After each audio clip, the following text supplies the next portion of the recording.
Hola, muy buenas tardes. Muchas gracias a todos por acompañarnos nuevamente en esta sesión de entrenamiento continuo. El día de hoy está la doctora María Chacón Gómez. Ella es pediatra intensivista. Doctora, muchas gracias por acompañarnos. Gracias, bienvenida. Buenas tardes, gracias. Bueno, en esta oportunidad vamos a tratar un tema muy interesante y muy bonito, que es Kawasaki en época de COVID. ¿Es esta enfermedad o no es esta enfermedad? Pues agradezco al INSABI por esta oportunidad, especialmente a la doctora Domínguez por esta charla, y declaro que no tengo conflicto de interés para hacer esta presentación. Pues muy buenas tardes, vamos a empezar este tema, que es un tema muy bonito.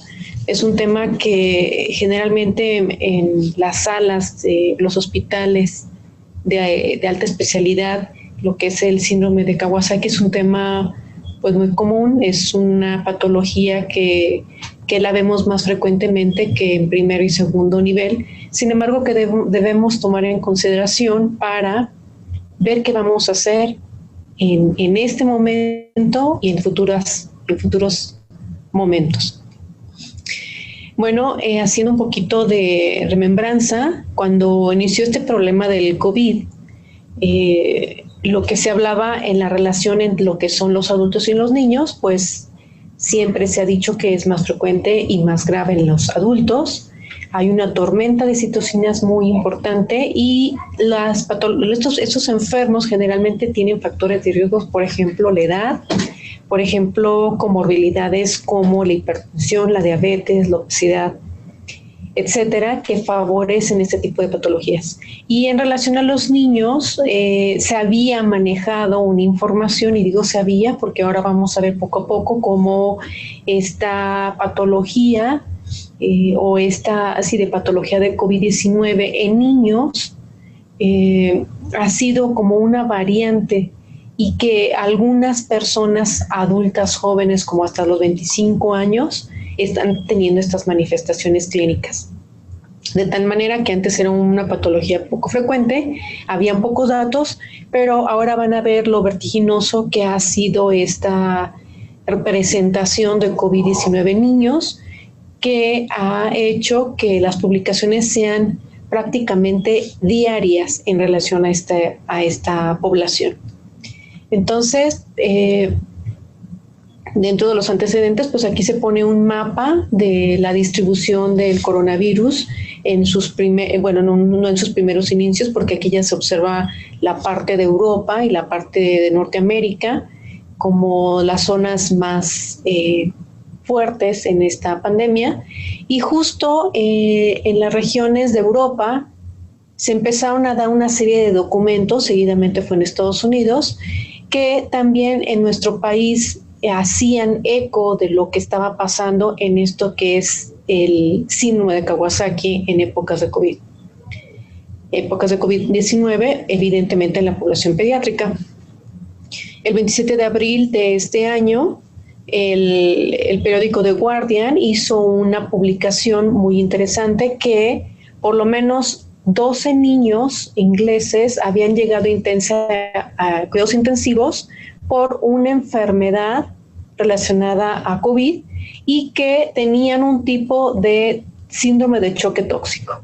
Estas nomenclaturas de síndrome de choque tóxico y de inflamación van a ser algunos términos que vamos a ir poco a poco desglosando, y lo pongo remarcado porque lo vamos a ir repitiendo paulatinamente.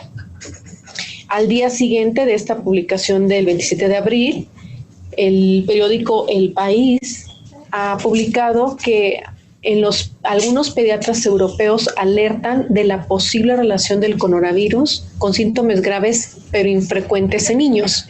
Ellos hacen incluso un llamado a que la gente no se alerte, pero sí se expresa que hay varios menores muertos por esta causa, y lo refieren como algo que ha sido poco frecuente. Ese mismo día, bueno, con diferencia de horario, en nuestro país, en el periódico del Sol de México, hay una referencia de que la palabra Kawasaki COVID y niños. Esto lo que nos muestran aquí en esta publicación es que son una enfermedad que incluye síntomas como dolor abdominal, aquí llama la atención esto, dolor abdominal, e inflamación en torno al corazón. Entonces, ya aquí estamos hablando de otras cosas, porque ya metemos dolor abdominal, hablábamos de choque, hablábamos de inflamación y ahora inflamación en torno al corazón. El 1 de mayo, muy seguidamente después de esta publicación mexicana, el Colegio Pediátrico de Inglaterra, el Royal College of Pediatrics and Child Health, publican una guía de un síndrome inflamatorio multisistémico en pediatría. Bueno, pues esto tenemos que tomarlo en consideración porque aquí hacen una definición de caso. ¿Qué significa este síndrome inflamatorio? Pues es un niño con fiebre persistente, inflamación y disfunción multisistémica. Puede ser cardíaca, pulmonar, etcétera. Y algunos otros hallazgos que vamos a ir poco a poco mencionando. Aquí es algo muy importante, excluye otra causa infecciosa, especialmente por bacterias, o alguna relacionada a miocarditis. Estos pacientes, y de acuerdo a estas guías, la prueba de PCR puede ser positiva o negativa para SARS-CoV-2. Aquí esto es algo muy interesante porque vamos a ir viendo cómo las diferentes escuelas o las diferentes publicaciones muestran de una u otra manera diferentes signos, síntomas, estudios de laboratorio, de acuerdo a lo que se ha visto en las poblaciones que ellos han tenido. Un día después, el 2 de mayo, la Federación Pediátrica de Cuidados Intensivos en Niños específicamente hace un foro internacional hizo un webinar en relación a los pacientes pediátricos con COVID-19. Esto es muy interesante porque esta fecha del 2 de mayo se hace una conjunción de muchísimos proveedores de salud. No solamente están hablando de pediatras intensivistas, hablan de cardiólogos pediatras, hablan de reumatólogos pediatras, infectólogos pediatras, personas relacionadas específicas al Kawasaki y algunos investigadores y representantes de algunas instituciones como la Organización Mundial de la Salud, la CDC, etcétera. Entonces, esto dio una pauta para decir que algo estaba sucediendo en el mundo y que teníamos que poner atención a esto. De tal manera que el 15 de mayo del 2020, la Organización Mundial de la Salud ha hecho una publicación donde dice que se está dando un síndrome inflamatorio multisistémico en niños, pero también en adolescentes, con COVID-19. Entonces, es una publicación donde hacen una definición preliminar de caso. Ya habíamos visto que el Royal College había hecho una definición de caso en pasados días, es decir, el 2 de mayo, y bueno, ahora la Organización Mundial de la Salud habla de una definición de caso como algo preliminar. Y aquí de la definición de caso vamos a hablar algunas otras cosas, porque ellos dicen que se da en niños o adolescentes de 0 a 19 años, es decir, ya no son tan adolescentes ni ya son con adultos jóvenes.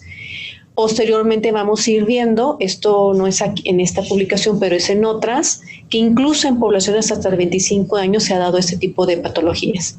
Entonces, la manifestación es la fiebre de más de 3 días y 2 de los siguientes signos, síntomas o biomarcadores.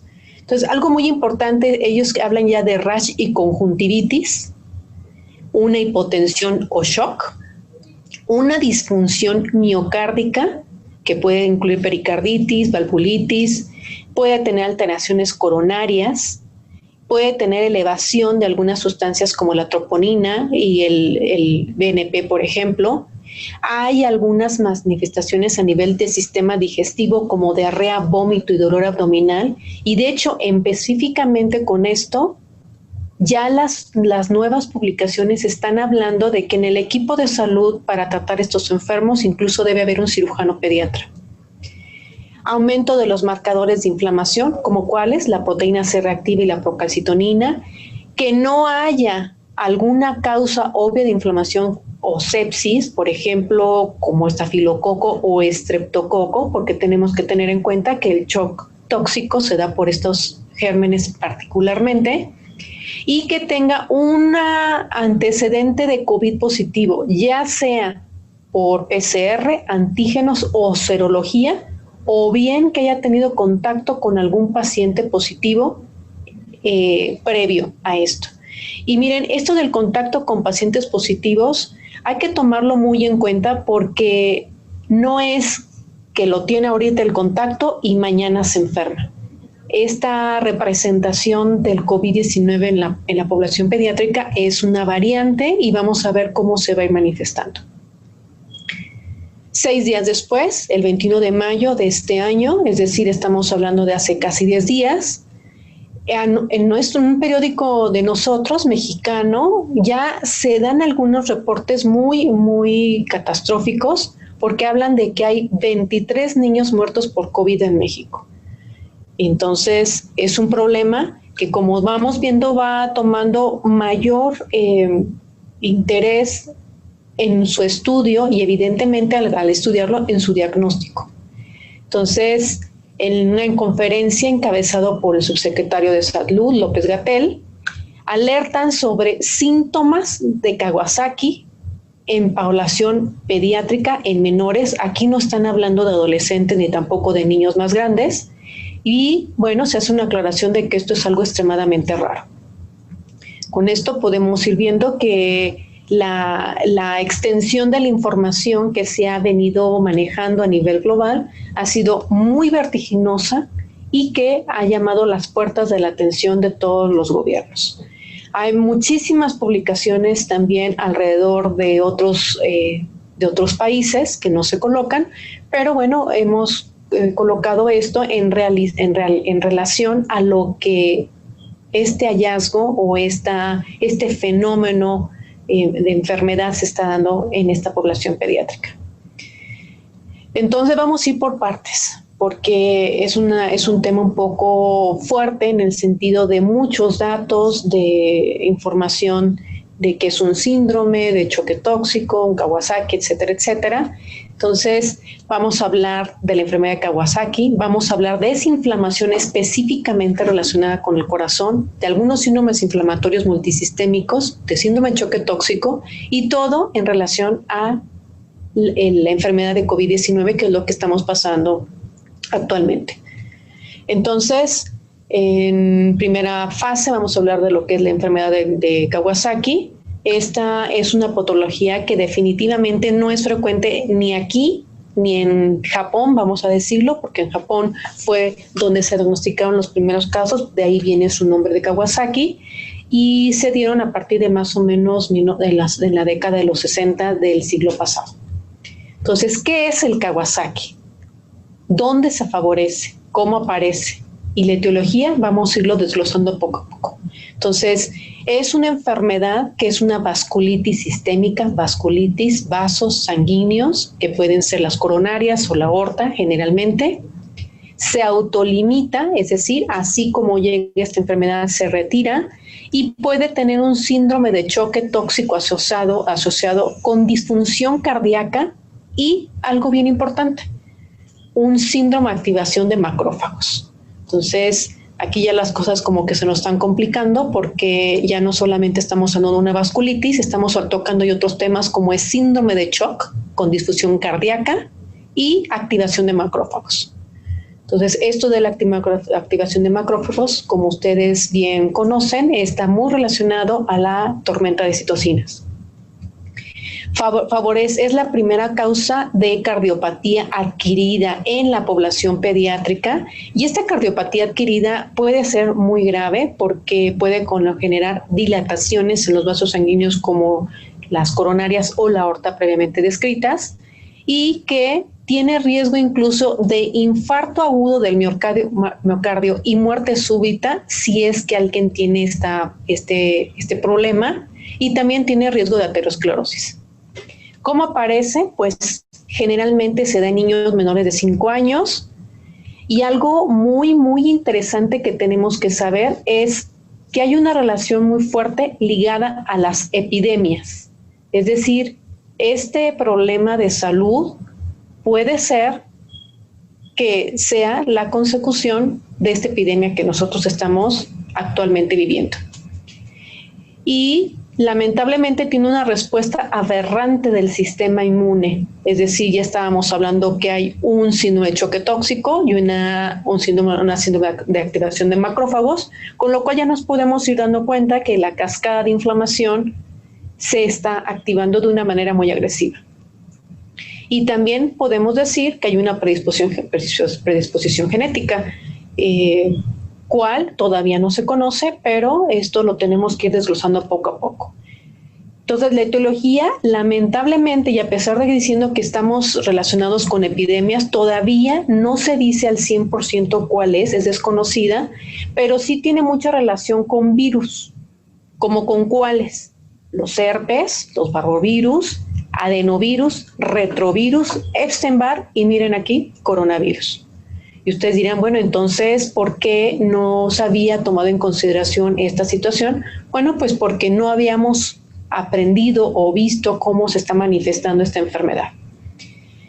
De tal manera que el diagnóstico para decir que alguien tiene una enfermedad por Kawasaki, es decir, un niño con enfermedad de Kawasaki, se requieren 5 de los criterios que están aquí, de los 6, que puede ser, siempre van a tener fiebre, más de 5 días, cambios en la mucosa oral, es decir, que tienen la lengua de fresa, los labios muy rojos, tienen los labios agrietados, la conjuntivitis generalmente es bilateral y no es exudativa, tienen un exantema polimorfo, es decir, un rash generalizado, y muchos cursan con descamación de manos y pies y edema y una linfadenopatía cervical.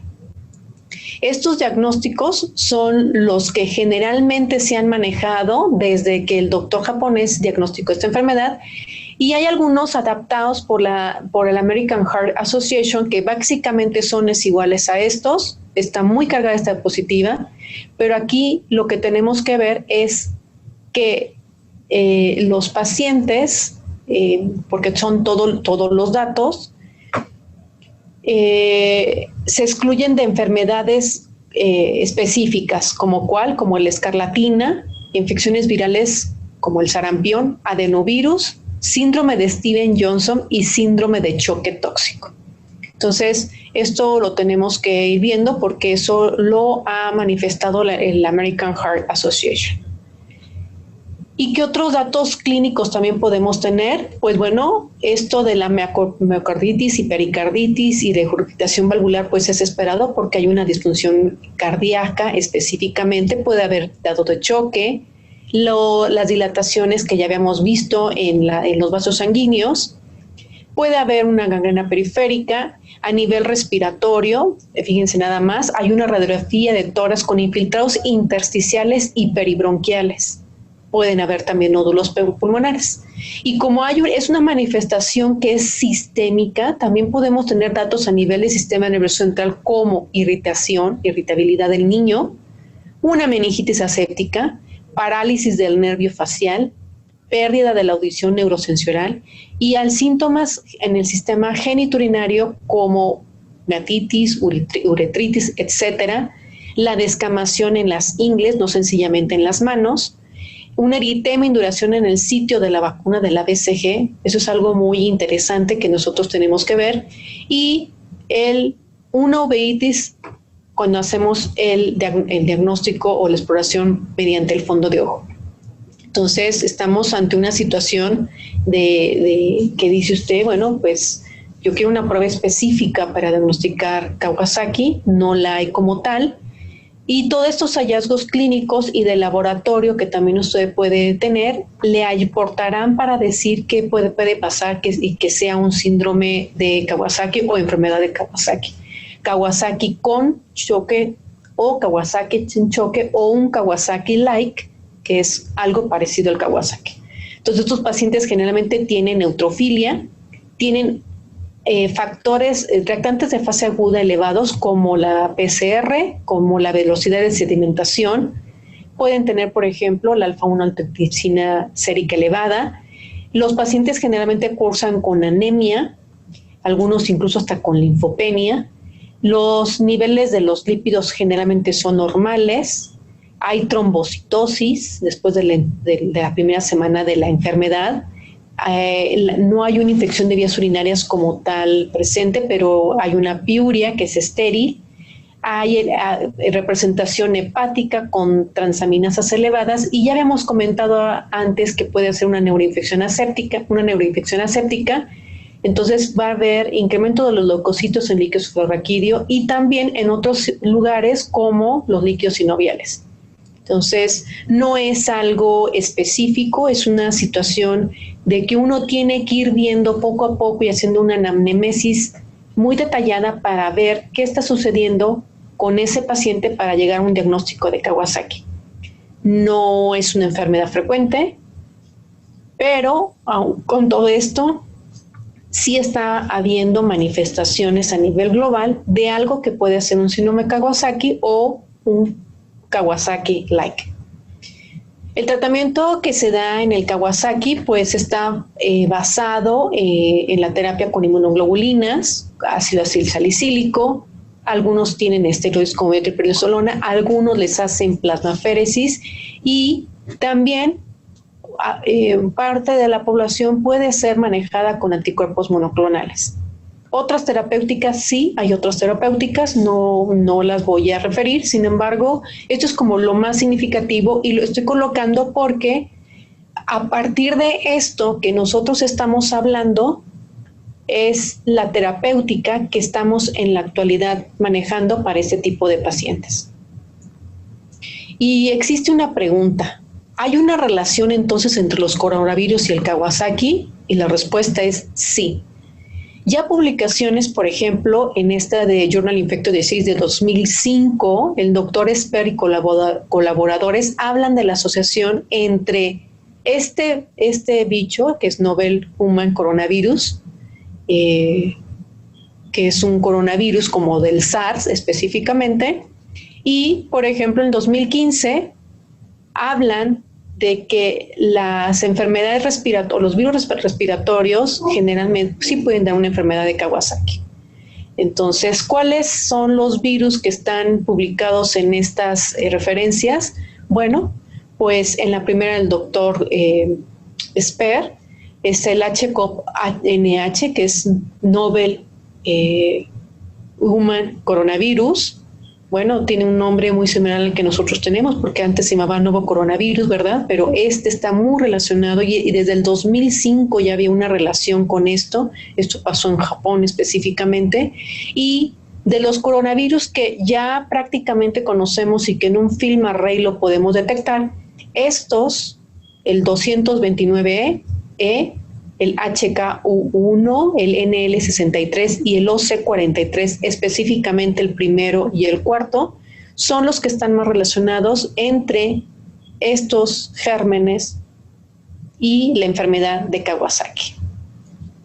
Entonces, probablemente nosotros como médicos y proveedores de salud, ante estos antecedentes, hemos llegado a la conclusión de que la enfermedad de Kawasaki sí puede estar relacionada con los coronavirus y por eso estamos teniendo estas manifestaciones en la actualidad. Hablando de otro síndrome, pues vamos a hablar del síndrome de activación macrofágica, que cuando hablamos de esto, entonces estamos diciendo que es el macrófago el que está alterado y de ahí da una respuesta o tormenta de citocinas, con la cual tenemos, por ejemplo, ferritina elevada, por ejemplo, tenemos una procalcitonina elevada, una IL-6 elevada. Y este síndrome de activación macrofágica, si ustedes recordarán, cuando hablábamos en las primeras diapositivas de Kawasaki, se veía que tenía una relación. Entonces, este síndrome de activación macrofágica generalmente está dado en complicaciones de enfermedades autoinmunes como la artritis idiopática juvenil sistémica.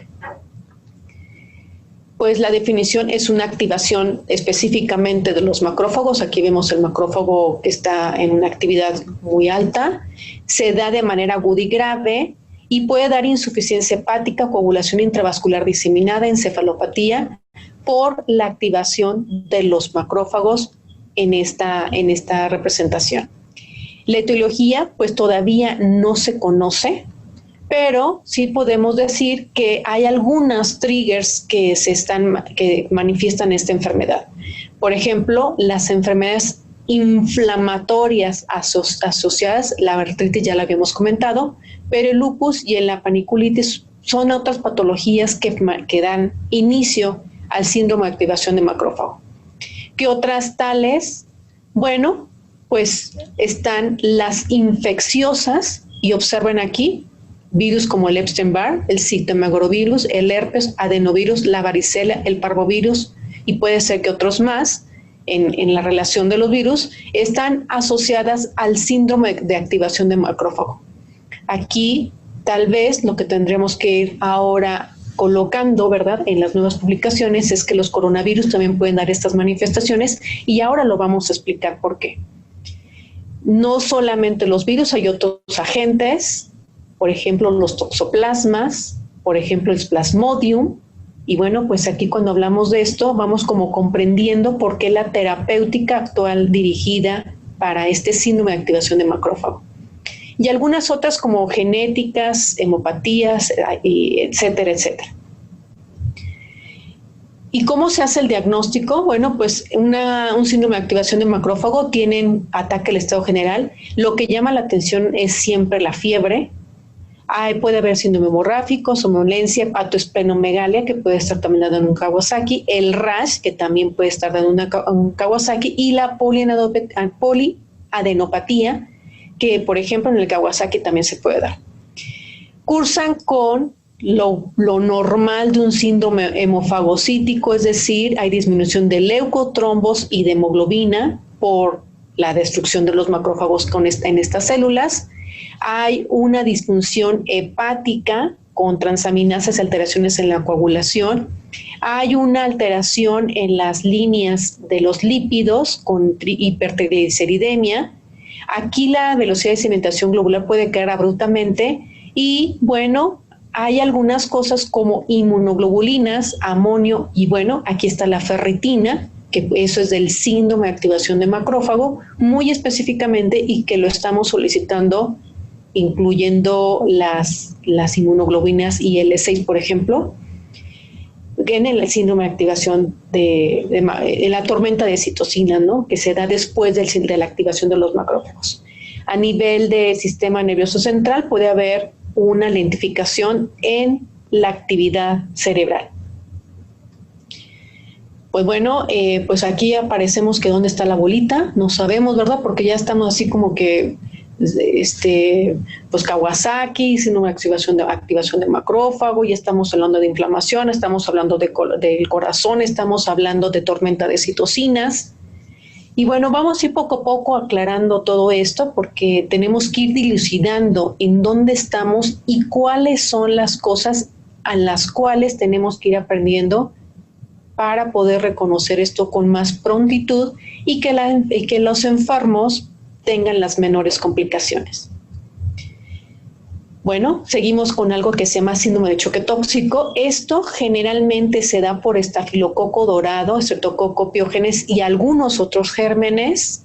Es una enfermedad aguda y grave que evidentemente por ser un choque, aquí la palabra lo dice, va a tener hipotensión, siempre va a estar relacionado a fiebre y como choque y disfunción orgánica que condiciona esto, va a tener falla multiorgánica, lo que puede condicionar la muerte, y también hay descamación.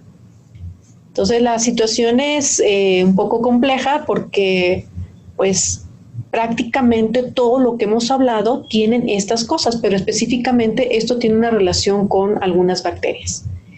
Y bueno, hay citocinas proinflamatorias, es decir, tenemos una tormenta de citocinas, pero también tenemos linfocitos T activados por las toxinas bacterianas, es decir, hay una relación antígeno-anticuerpo y aquí se abre otra línea de inflamación. Otro síndrome que ha sido llamado también aquí en el COVID-19 es el síndrome inflamatorio multisistémico en niños, que es el MIS-C, el cual tiene una relación con el Kawasaki. Hay algunas diferencias en la edad, ecográficamente hay algunos hallazgos, está relacionado a algunos síndromes y los hallazgos y el tratamiento son muy particulares en esta enfermedad. Pues es similar al Kawasaki y dice uno, bueno, pues entonces ¿de qué estamos hablando? Pero es más grave. La edad son niños más grandes y la media de la edad es de 7.5 años. En el Kawasaki generalmente son menores de 5 años y aquí la media es de 7.5 años. Es decir, estamos hablando de niños que generalmente tienen entre 3 y 10 años de edad. La ecografía va a ser anormal. ¿Qué van a encontrar las personas? Pues van a encontrar dilataciones en los vasos sanguíneos y está asociado al síndrome de choque y de activación de macrófagos. Otra vez estamos hablando de aquí de activación de macrófagos y ya estamos hablando de choque.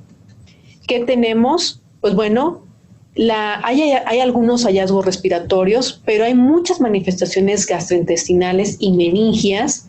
Hay leuco y linfopenia, bueno, pues esto es por la activación de macrófagos, y trombocitopenia, y esto evidentemente habla de lo que es la llamada tormenta de citocinas. El tratamiento de estos enfermos está generalmente dado por inmunoglobulina endovenosa y esteroides. Este cuadro clínico siempre va a tener fiebre, es decir, todos estos cuadros, Kawasaki, choque tóxico, síndrome de activación de macrófagos, todos van a tener fiebre.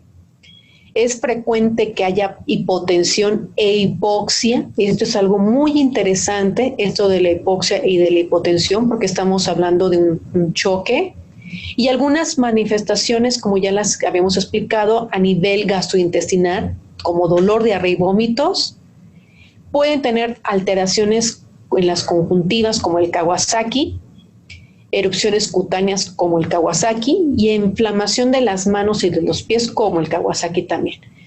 Pueden haber tos y rinorrea, o sea, sintomatología respiratoria, y algunos están relacionados con confusión, cefalea, síncope y adenopatías. Bueno, y ustedes se observan esto, pues en la activación de macrófagos también se da porque tienen incluso una lentificación del electroencefalograma. Entonces, este cuadro clínico de síndrome inflamatorio multisistémico en niños es muy similar a lo que hemos hablado previamente. Y ahora tomaremos otro choque, el choque hiperinflamatorio en niños. Bueno, pues esto ya es más difícil, ¿no? Pues es similar al Kawasaki atípico. Atípico significa que son menos de 4 manifestaciones, con síndrome de choque, puede ser una Kawasaki con choque, porque el Kawasaki también está relacionado al choque, y síndrome de choque tóxico. Entonces estamos ante una mezcla de situaciones. El cuadro clínico, aquí se manifiesta que todos los niños son previamente sanos, probablemente haya tenido una exposición al COVID o algún agente viral, tienen fiebre, rash, conjuntivitis, edema periférico, con manos y pies, síntomas gastrointestinales sin significancia respiratoria. Entonces, es prácticamente lo que habíamos platicado en el cuadro previo. Progresan o desarrollan en choque caliente refractario a volumen, es decir, aquí ya incluso se requieren aminodosoactivas, y los laboratorios van a tener reactantes de fase aguda elevados como la PCR procalcitonina y obviamente la tormenta de citocinas con ferritina. Y algo muy importante aquí es que el dímero D va a estar elevado, y el dímero D, si nosotros lo vemos así específicamente, esto no corresponde a la llamada tormenta de citocinas. Esto sería más relacionado a un síndrome antifosfolípido, igual que los triglicéridos. Entonces, aquí ya ahora estamos hablando hasta de síndrome antifosfolípido, y la pregunta es, bueno, entonces ¿es una infección viral? ¿Es una inflamación dermatológica? ¿Es una enfermedad reumatológica? ¿O de qué estamos hablando? ¿O cardiológica? Porque también tiene manifestaciones cardiológicas.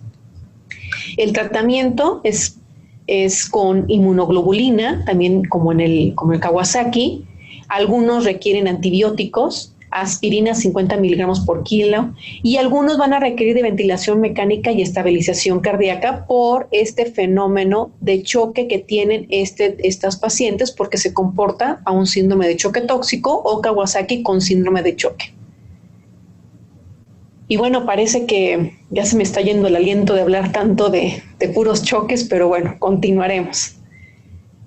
Y bueno, la última manifestación que han hablado los expertos, ¿verdad?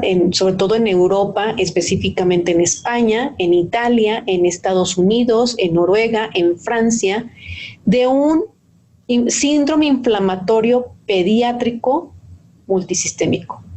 Pediátrico Inflammatory Multisystem Syndrome asociado al SARS-CoV en niños. Esta es una mezcla, ahora vamos a más cosas, entre Kawasaki atípico y síndrome de choque tóxico. El pasado tenía 3, este tiene 2. Los niños son generalmente la manifestación de 0 a 14 años, o sea, son niños más grandes, pero no tanto como el de hiperinflamación. Está probablemente asociado a una desregulación inmunológica en respuesta a un agente infeccioso, es decir, tanto la línea de lo que son del macrófago cuando se activa en lo que representa la activación de macrófagos y el síndrome antifosfolípido en sus dos manifestaciones, es decir, tormenta de citocinas por un lado y dímero D elevado y plaquetas disminuidas. Estas manifestaciones se dan en este síndrome. El inicio de la enfermedad, aquí algo muy interesante, es 2 a 4 semanas posteriores a la infección por COVID-19, y como en otras patologías como el síndrome de activación de macrófagos, casi todos son previamente sanos. Esta publicación que se dio en el Centro Europeo de Prevención de Enfermedades y Control de las mismas, lo manifiestan así, y nosotros tenemos que ir ahora aprendiendo de estas nuevas manifestaciones inflamatorias multisistémicas en niños. Entonces, este PIMS, los marcadores inflamatorios van a tener neutrofilia con linfopenia, van a tener aumento de la proteína C reactiva, aumento de IL-6 y ferritina como tormenta de citocinas. El dímero D también va a estar elevado como si fuera un síndrome antifosfolípido, y vamos a tener hipoalbuminemia. En los laboratorios, la prueba de SARS-CoV-2 puede ser positiva hasta 2. La serología puede ser positiva, es decir, una ELISA, o podemos tener la presencia de anticuerpos IgG y IgM presentes para esta enfermedad. El tratamiento es con inmunoglobulina endovenosa, gracias doctor, antibióticos en algunas particularidades, esteroides, ahora lo vamos a ver, anticoagulación y antiinflamatorios. Y algunos tratamientos que también están dados en estos enfermos, sobre todo los que están chocados y que requieren ventilación mecánica, es la ventilación mecánica como tal, vasopresores, y algunos pacientes han requerido incluso de soporte con ECMO. Entonces, pues, ¿qué está sucediendo en esta actualidad? Estamos hablando ya de muchos temas, estamos hablando de muchas patologías, prácticamente es una mezcla entre uno y otro. Lo que sí se puede decir es que estas manifestaciones del virus sobre los receptores AC2, que eso ya me imagino en muchas pláticas lo han venido manejando muy bien y ustedes lo saben muy bien, estos macrófagos se activan y pueden tener 2 líneas de acción, lo que es la tormenta de citocinas o como si fuera un síndrome antifosfolípido. Y a partir de esto es por eso que se están dando las terapias específicas en la actualidad. Entonces, a partir de abril, tanto en Europa como en Estados Unidos, se han dado todas estas publicaciones con diferentes síndromes, diferentes nombres, como enfermedad de Kawasaki, Kawasaki-like, choque tóxico y Kawasaki, miocarditis, enfermedad miocárdica, síndrome hiperinflamatorio, síndrome hiperinflamatorio sistémico, por ejemplo, y bueno, pues ya estamos hablando también del PIMS famoso, ¿no?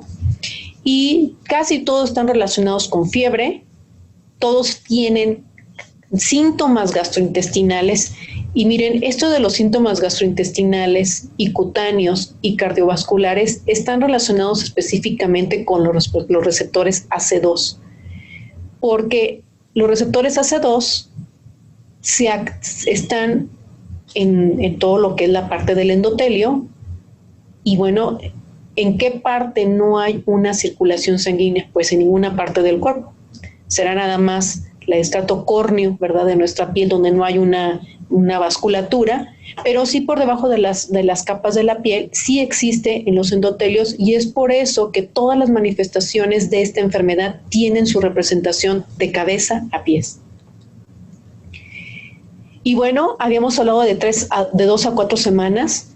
Esto es una curva de lo que son las pandemias, y miren, se están dando estos fenómenos de 3 a 4 semanas posterior al inicio de cuando alguien tuvo un síntoma o del inicio de la pandemia.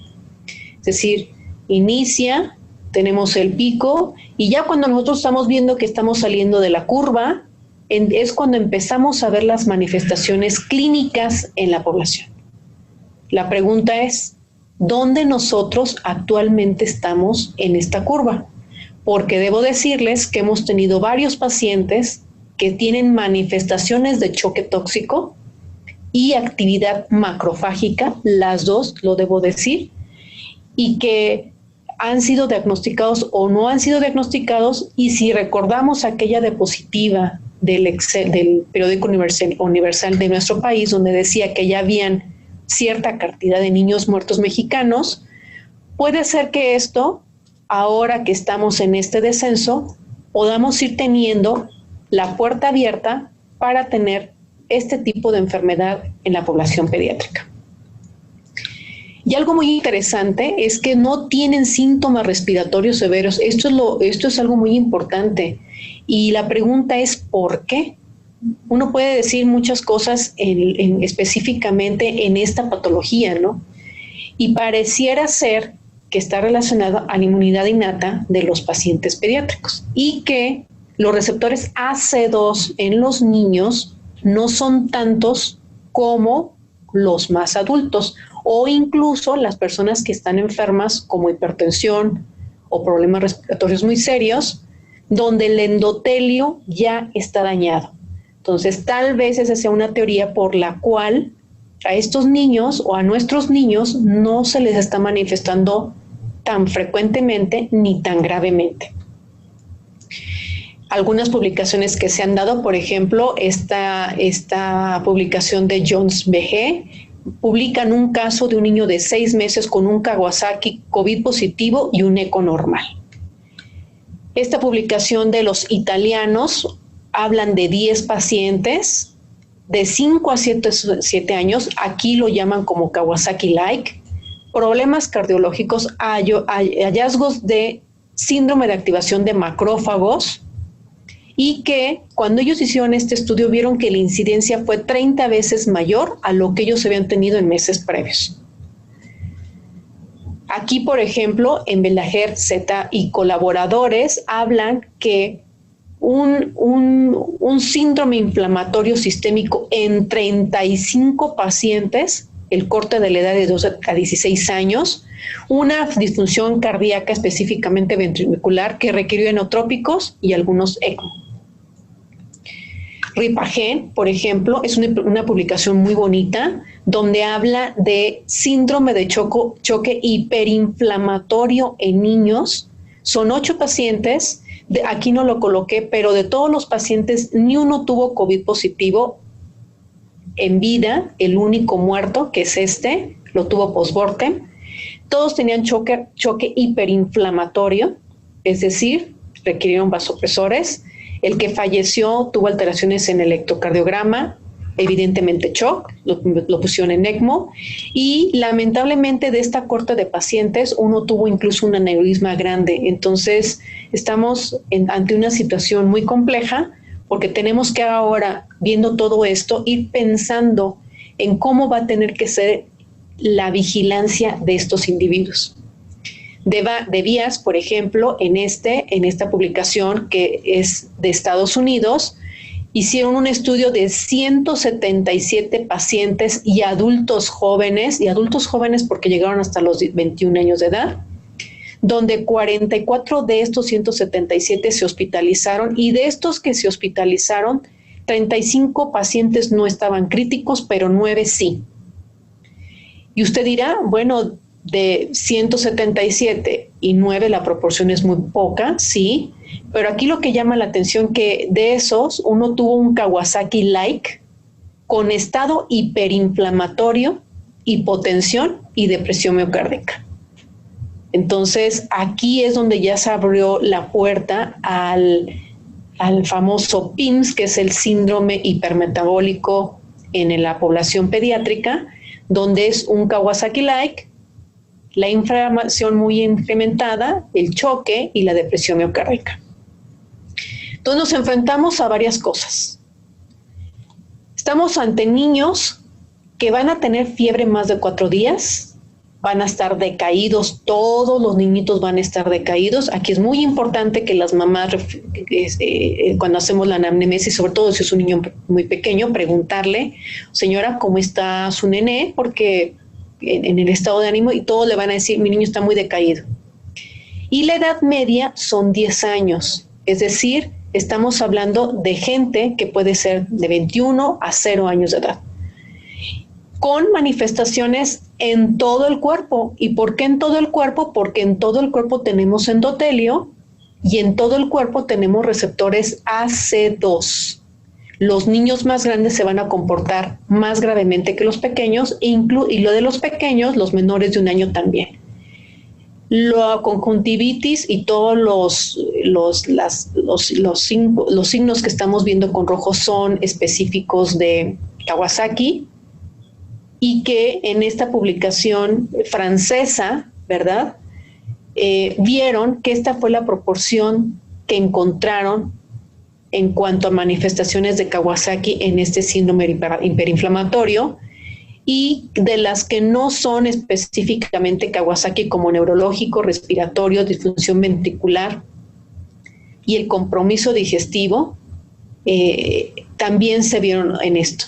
Y miren aquí por qué decía que tenemos que también echar mano del equipo quirúrgico, porque de esta revisión que hicieron estos franceses, 2 pacientes tuvieron laparoscopía exploradora porque pensaron que tenía un cuadro de apendicitis, es decir, el dolor abdominal es tan intenso que semeja un cuadro de irritación peritoneal, y cuando se hace un ultrasonido se ve líquido libre en cavidad. Entonces nos enfrentamos a una situación muy, muy compleja en la cual tenemos que ir pensando qué vamos a hacer. ¿Para dónde vamos? Pues tenemos, porque podemos decir que hay Kawasakis completos o incompletos, síndromes de choque tóxico o choque tóxico, Kawasakis incompletos con choque tóxico puede ser,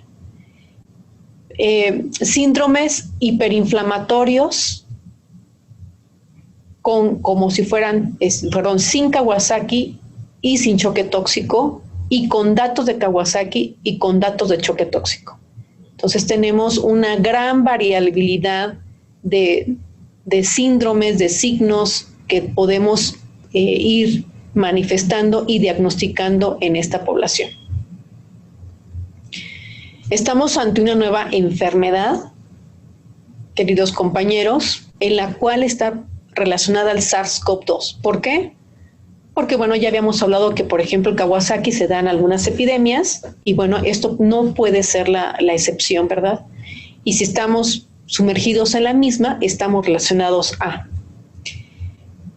Tiene diversos cuadros inflamatorios y diversos nombres, llámelo como quiera: Kawasaki, Kawasaki Light, síndrome hiperinflamatorio, síndrome de activación de macrófagos, etcétera, etcétera, donde la mayoría tienen expresión digestiva, alteraciones hemodinámicas y, algo muy importante, sin afección respiratoria primaria. Se dice que probablemente sea una desregulación inmunológica que conlleva todos estos datos y manifestaciones clínicas más que una infección. Es decir, el virus sí ataca los receptores AC2 y de ahí se monta una respuesta inflamatoria que puede ser con activación de macrófagos o como si fuera un síndrome antifosfolípido, y que nosotros tenemos que estar muy pendientes porque de aquí se da la pauta para el tratamiento.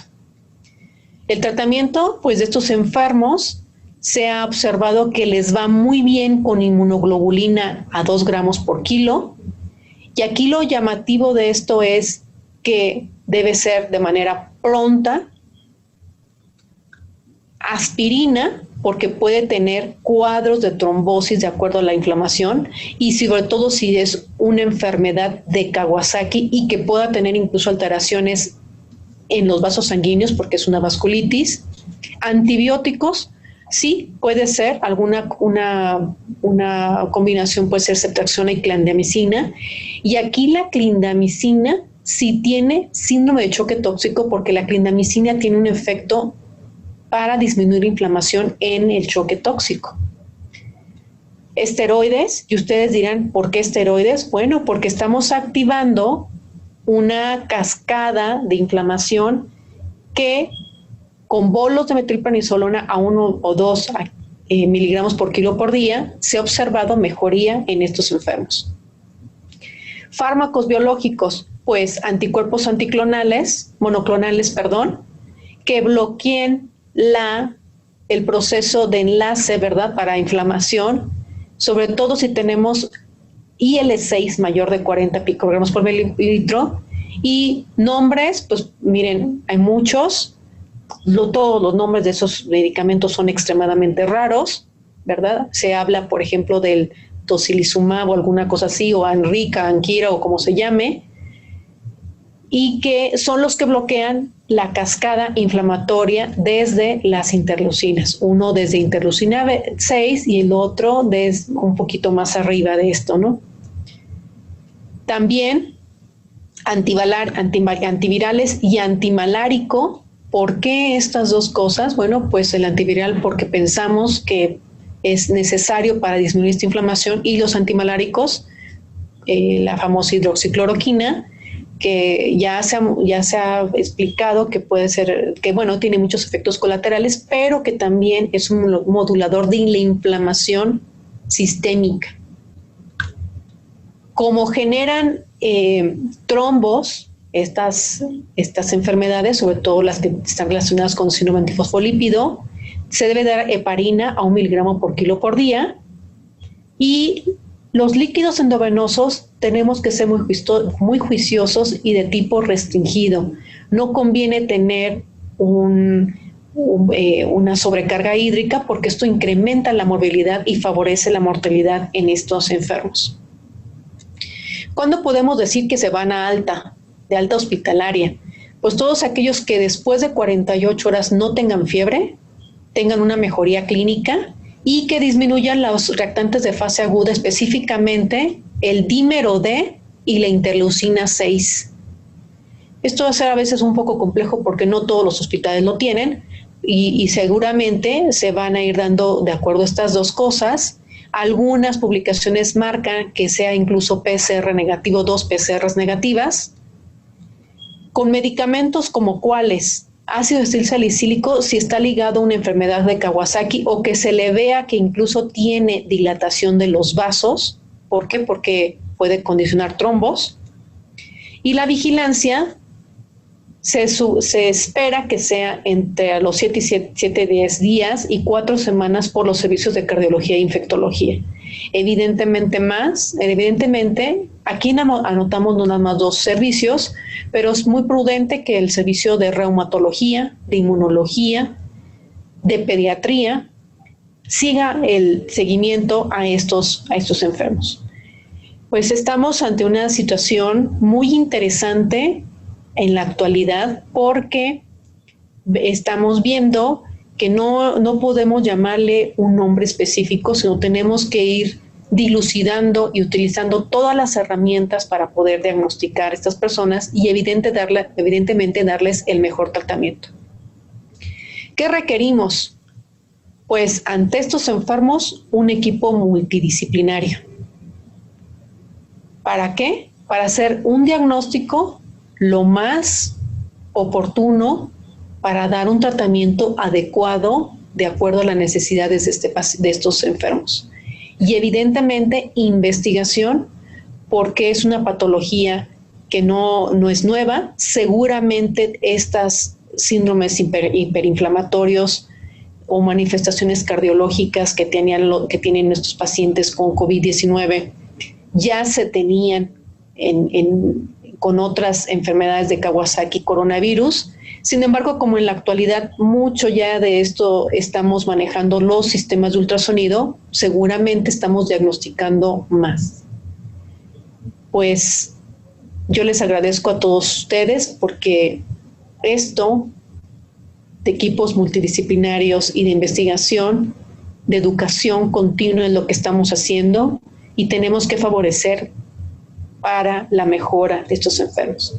Muchas gracias y pues abrimos el foro para preguntas si ustedes así lo consideran pertinente. Gracias. Muchísimas gracias, doctora. Gracias, doctora.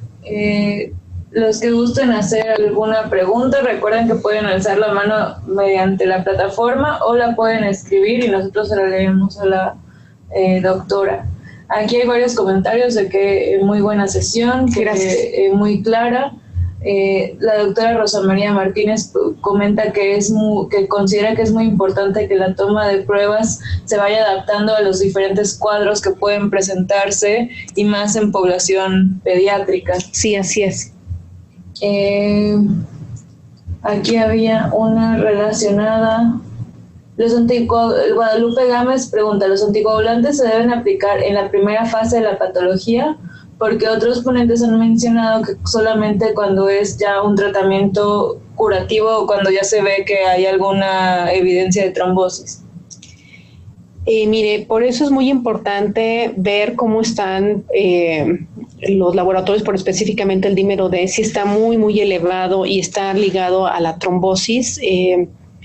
No debemos esperar a mucho tiempo para iniciar la terapéutica. Sí debemos desde fases iniciales, a lo mejor no de choque, iniciarle los anticoagulantes como heparina o algunas heparinas de bajo peso molecular, pero sí es conveniente que se inicie, porque si tiene una trombosis en esta cascada de la inflamación que se genera, podemos tener problemas muy serios. Y bueno, en la población adulta en particular lo inician de una vez, porque se ve que esto está muy ligado a inflamación más que a infección. Gracias, doctora. Gracias. Muchas gracias, doctora. Aquí Diana Santos pregunta: en dado caso de que se decida iniciar con enoxaparina para paciente pediátrico, ¿existe recomendación? Y de serlo así, ¿cuál es la dosis, doctora? Bueno, mire, tendría que ser de acuerdo por kilo por día. No recuerdo bien, pero creo que la dosis es de 0.5 a 1 miligramo por kilo por día. Y tendría usted que hacer también la vigilancia de los factores, sobre todo el 10A, para ver cómo va la coagulación. Sí, claro que sí. Y perdón, sí voy a comentar algo con respecto, eso es en cuanto a las heparinas fraccionadas, pero también tenemos otras opciones como son la heparina, ¿no? Sí, claro que sí hay que considerar el tratamiento, evitando poder también irnos hacia el otro lado de que sea ya un sangrado y que en este caso ni siquiera hay forma en todos lados de estarlo vigilando. Sí, gracias. Aquí Trujillo HC Romita pregunta, entonces en este tipo de pacientes que ya tienen pediátricos con alguna relación o cardiopatía, ¿la cloroquina se dejaría indicada en caso de que salga PCR positivo para COVID? Mire,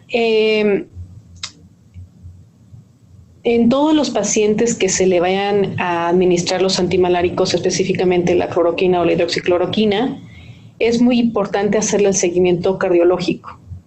Hay que hacerle, por ejemplo, evaluación del QT y se tendrá que evaluar el riesgo-beneficio.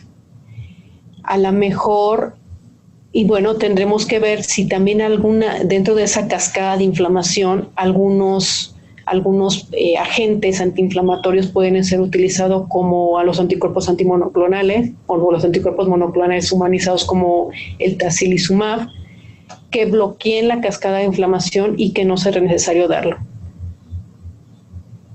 Espero que haya contestado su pregunta. Gracias. Muchas gracias, doctora. No sé si existe alguna otra duda. Mientras tanto, yo creo que al menos yo no soy especialista en población pequeña, pero creo que lo relevante de aquí es que a pesar de que estemos viendo y enfocándonos todo hacia COVID-19, coronavirus, los síntomas respiratorios, no podemos dejar pasar otro espectro de la enfermedad, y más en población pediátrica, que si de por sí en adultos es limitada la información, yo creo que en esta población es muchísimo más, y no podemos dar por sentado ninguna patología. Nunca, creo que, y más en estos casos. Sí, así es, doctora. Hay muchos pediatras dentro de los asistentes. Creo que están bastante emocionados porque muy pocas veces vienen pediatras a las sesiones. Entonces, muchas gracias, doctora. Gracias. No sé si existe alguna otra duda, si alguien quiere alzar la mano. Ale Arellano alzó la mano, vamos a activar su micrófono. Ale, ¿nos escucha? Sí. Ale, te escuchamos perfecto. Buenas tardes, Ale. Hola, buenas tardes. Buenas tardes. Gracias, sí. ¿Al cuánto tiempo después de estar en contacto con una persona con COVID se sienten los síntomas?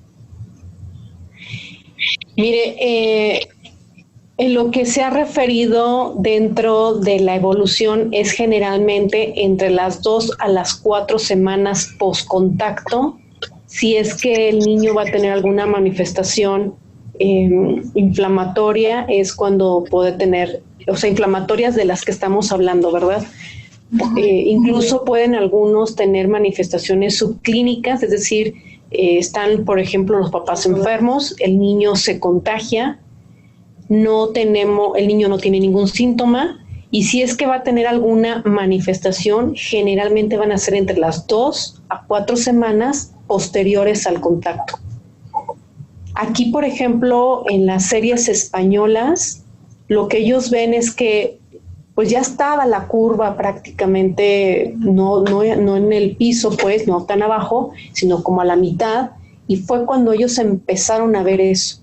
Y lo que observaron es que prácticamente de cuando inició a cuando fueron las primeras manifestaciones de estos síndromes, el cualquiera que usted quiera pensar o decir, pasó más o menos un mes de evolución. Entonces, esto no se sabe específicamente si ese es el tiempo, pero es lo que más o menos se ha observado en las publicaciones europeas y de Estados Unidos. Y creo que para nosotros va a ser muy prudente ver cuándo nosotros iniciamos esto y cuándo se dieron las manifestaciones. Debo decirle que en mi hospital, que es el Instituto de Rehabilitación, hemos tenido algunos casos que cuando los hemos estudiado, nunca nadie tuvo una manifestación clínica de un cuadro respiratorio. Un niño, por ejemplo, en particular, ni siquiera tenía antecedente de contacto con alguien enfermo, pero ya estábamos inmiscuidos o adentro de esta pandemia, aquí en nuestro país, y probablemente, como no estábamos tan relacionados, alguien seguramente lo infectó y la niña tuvo manifestaciones. Ella se manifestó como un choque tóxico y con activación macrofágica de los dos lados. Lamentablemente falleció. La prueba de COVID en esta niña fue negativa. Y el otro joven que tuvimos fue un joven le quitaron una material de osteosíntesis. Dentro de la pandemia, su mamá es una trabajadora que tiene que ir diario y utiliza el transporte público. No refiere la señora que se haya enfermado, el joven tampoco refiere que se haya enfermado, pero estamos inmersos en esta pandemia y ella sí refirió que en el lugar donde ella vive, varias personas previas habían enfermado. ¿Con qué tiempo? Algunos fueron entre 2 y 3 semanas de evolución. Entonces, esperemos que nosotros como mexicanos también aportemos esto, porque va a ser muy importante para hacer una distinción y un diagnóstico oportuno. Pues muchas gracias, Ale. No sé si respondí su pregunta. Sí, doctora, sí. Muchísimas gracias. Gracias, Ale. Muchas gracias, doctora. Aquí hay 2 preguntas parecidas, tanto de Marlene Medina como Diana Santos. Si existe algún reporte de estos nuevos síndromes o de estos síndromes que usted menciona en pacientes oncológicos, específicamente en pacientes, por ejemplo, con algún tipo ya de leucemia. Sí, mire, sí hay relación de esta enfermedad, incluso no solamente en pacientes oncológicos, sino también en pacientes renales y pacientes cardiópatas.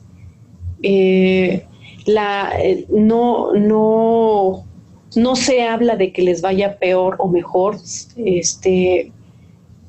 pero sí ya salieron algunas publicaciones y vamos a tener que hacer más investigación sobre esto, porque algunos a lo mejor no se enferman, pero como estamos como posponiendo los tratamientos, probablemente tengan algunos otro tipo de problemas, ¿no? Entonces, sí hay publicaciones, no dicen que se mueran más o que se mueran menos, y algo que sí tenemos que nosotros saber es que independientemente de la enfermedad, creo que vamos a tener que ir aprendiendo a que inmersos en lo que estemos tenemos que ir dando los tratamientos a todas las poblaciones. Y en esto de tratamientos a todas las poblaciones, y no por desviar el tema, ¿verdad?, en lo oncológico, sí debo decir que, por ejemplo, en España, en el Hospital de Valdebrón, inmersos en esta pandemia, con una paciente ya con un problema cardiológico que estaba planificada para ir a trasplante de corazón, pues 39 o 34 días posterior a que ella fue COVID positivo, le hicieron su trasplante cardíaco. Y en la actualidad la niña está perfectamente. Entonces, esto es un ejemplo de que independientemente de donde estemos, tenemos que ir avanzando con las terapéuticas para no ir demorando, ¿no?, de acuerdo a las patologías de base. No sé si respondí su pregunta. Gracias. Muchas gracias, doctora. Lucy te alzó la mano. Vamos a activar su micrófono, Lucy. Lucy, ¿nos escucha? Lucy.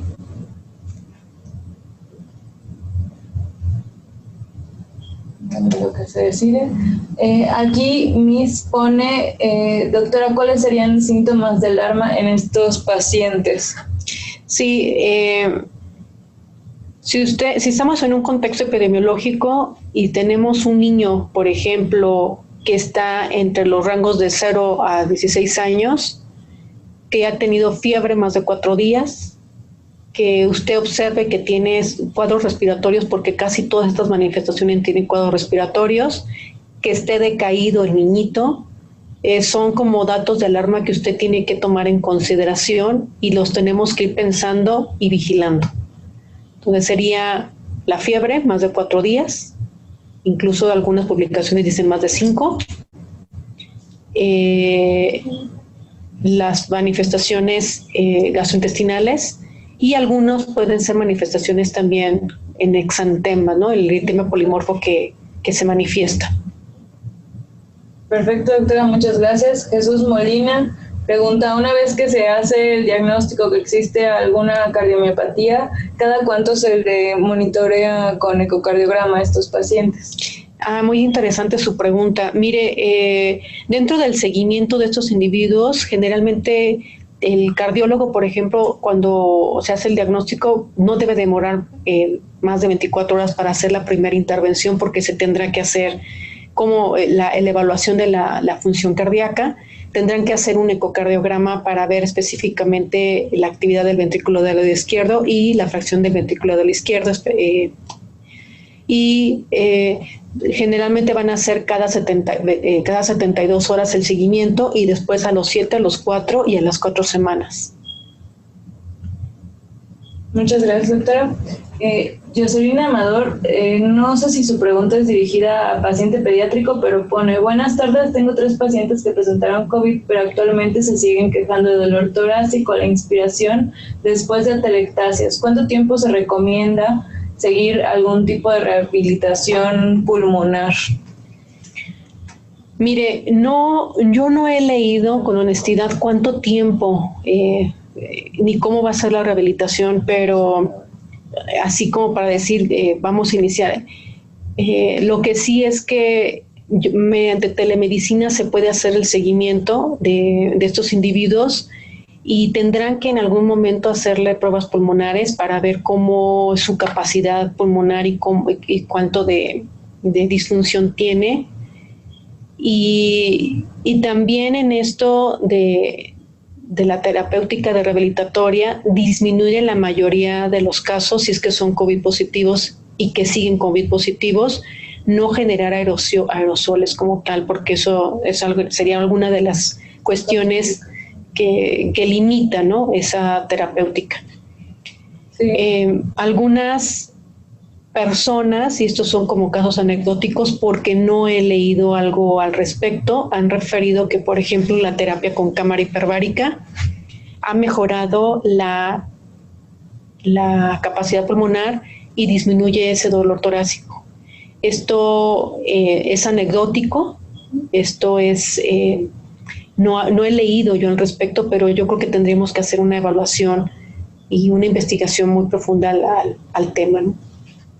Sí, apenas están sacando algunos reportes de todavía no se sabe en qué grado quedan con fibrosis crónica estos pacientes. Entonces yo creo que es algo que se va a empezar a presentar en los próximos años, una vez en esta patología. Y más creo que en los adultos que en los niños. Sí, exactamente. Cristian Esperanza pregunta, en caso de tener un paciente que ya tenemos un cuadro de hiperactividad bronquial, si existe algún tipo de cuidado extra en dado caso de que salga con PCR positiva para COVID. Mire, ahí vamos, es una población con factores de riesgo para complicarse porque ya tiene un problema inflamatorio previo. Y, por ejemplo, de las teorías que dicen por qué un adulto se enferma más que un niño, específicamente es por la actividad endotelial también. Se cree que el daño endotelial y los receptores AC2 tienen una relación. Entonces, esta población tendrá que tener más cuidado.